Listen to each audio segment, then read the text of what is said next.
Bilal, thank you so much for your time. I would just request people that those who have just because there were people that were joining in the middle of the session, just a brief,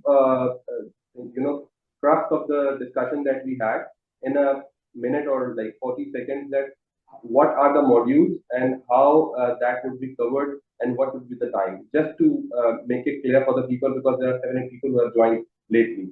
So I would request and secondly, as Dr. Bilal said, that the immigration questions and everything else is group is there for that. I'm there for that. He's trying to help you for the language session. Some of the people are trying to work on this Denmark relocation plan. So for them, it's very important that that language that if they think they can get familiar with, this session will definitely have an idea. They can get an idea from this session. So focus on that primarily. Just Dr. Bilal, one minute, just repeat everything that you said in terms of the module so people can actually understand and we can actually go Okay. to the question. Thank you. Okay. So when we go to Denmark, we have 5 modules where we have to attend classes, and in every module there are 2 to 3 months classes, 3 days a week or 2 days a week. And in those modules, for the first module, you should have the introduction of the Danish. For the second module, it is all 4 categories like speaking, writing, listening, and rewriting. Yeah. And for module 3 is writing and reading, and then module 4, module 5. So when we study the 3 modules, it's actually A2 level of Danish. For the module 4 and module 5, it becomes B1 and B2. So it's recommended that B1 and B2 should be done in Denmark. And once you are having these Danish classes over here, once you study over here with me or someone else, then once you go over there, you can tell your teacher that we already know this level of Danish and they can take personal classes. So the time limit of these 5 modules in Denmark is usually 1.5 years to 2 years, with the final exam is national one, which happens in all over the country, and it's in only May and November. So usually we just want that our module 4 gets free in January or somewhere in July, so we can appear in those exams.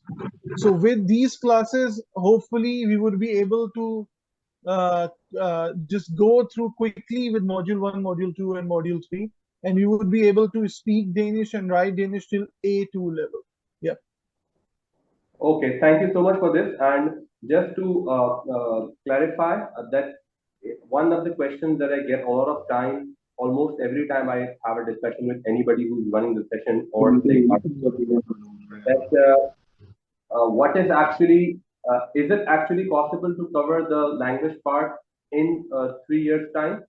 Because I've heard from people it's 2 years, sometimes 1.5 years, sometimes in 2.5 years, but people are very much concerned about that. So I just wanted to highlight and focus on that fact, and also the licensing exam. That after the language exam, how difficult is the licensing exam, or are you able to clear it? Because I've heard it's not an advanced level exam; it's a basic level exam. So Yeah, just yeah. those questions needs to be answered. Yeah. Okay, so the thing is that if I can do, anyone can. It means that if someone is focused and a bit more, how should I say? Okay, I'll just mute. Telling that yes, it's possible. Module, if we go by module, it takes 1.5 year at minimum. But as I said, if we learn Danish before, then it could take actually 1 year. I have seen a guy from I guess from Bangladesh, and I don't know how he knew Danish before, and he actually skipped classes. So when I started module 1, he was in module 1, but when I was in module 3, he was giving PD3 exam, the final exam. So it's possible, and it's highly possible that people get pass in 3 years, because once you reach till module 5 levels, if you count in 1.5 year, you are there. So if we count till 3 years, you would have 4 attempts. You still would have 4 tries that you can pass the Danish exam in 3 years. So yes, it's quite possible. It's a bit difficult in the start, but once you start living over there, you focus over there, you can learn Danish. And as I said, if I can do, then anyone can do. Because I had COVID, I attended online classes. I was disturbed. I was coming back to Pakistan, going back, but still I was managed to get those classes and get those Danish marks which was required. And after those classes, as you said, the licensing exam, it's actually very basic. So for the licensing exam, if you have done your MBBS and you know about your MBBS exam, it would be like that. But the only thing which would be different would be in Danish. You are not allowed to write a single word in English, and you are not allowed to speak the English in your OSCE exam, which would be the practical exam. So if your Danish is good, your test would be fine, because once you pass the Danish, they enroll you guys in the how should I say, the Copenhagen University portal, where they conduct exams, and they also give you the past papers materials. So you have all these access once you reach to that level. So it's not that hard. Your Danish should be good, and then you can go through it. Yeah. Okay, that is great. That is great. Some more questions, just related to this language thing. I've asked the basic question that might have been in your mind, and we Okay, are I welcome. have a I have a question from Salma in the chat. Yeah. She's saying that if I'm moving in July, would this course help me, because it would be just for a month? Uh, so you would be knowing how to introduce yourself. Obviously, you would be knowing the alphabets, the pronunciation, and you would be knowing the numbers and maybe some introductory lines, but obviously not more than that in that month. But Yeah, one thing I and want to mention here, sorry, Baba, yeah, one thing I want to mention here, that once you reach Denmark, it actually takes you 2 months more to enroll yourself in the classes. So if you count that time, if you go in July, so I guess your classes would be starting in Denmark from August, September. So I guess till then you would be fine. You would be going through the module one and module two with me, and then you can tell your teacher that I already know, and then you can skip as I told before. exactly what I wanted to say, that you will take another 6 to 8 weeks when you land there. It will be like after your CPR generation, everything, the whole classes thing will start after 40 to 45 days. And moreover, you can also do this on monthly basis. Dr. Bilal is also, he's just focusing on that. That if you want to do it for a month or two, you can also do that. Obviously, you can discuss it with him, but it's never a loss to learn something new, maybe for a shorter period of time. And in that particular case, I would suggest that anybody who's just starting to make or is preparing for the visa or has 3 to 4 months, I think it's ideal for him to, or her. Sorry. So that is it. And Dr. Bilal, you tell us that what are the pronunciation and what are the alphabets, so we can get something out of this session in terms of the Danish alphabetic. Okay, so I have a question from Vakas in the chat.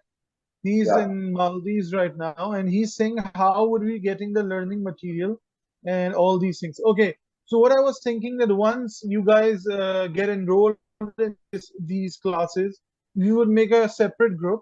That would be a WhatsApp group, and also we would have a chat group, as Babar said. He would tell you more about that at the end, or or some other day.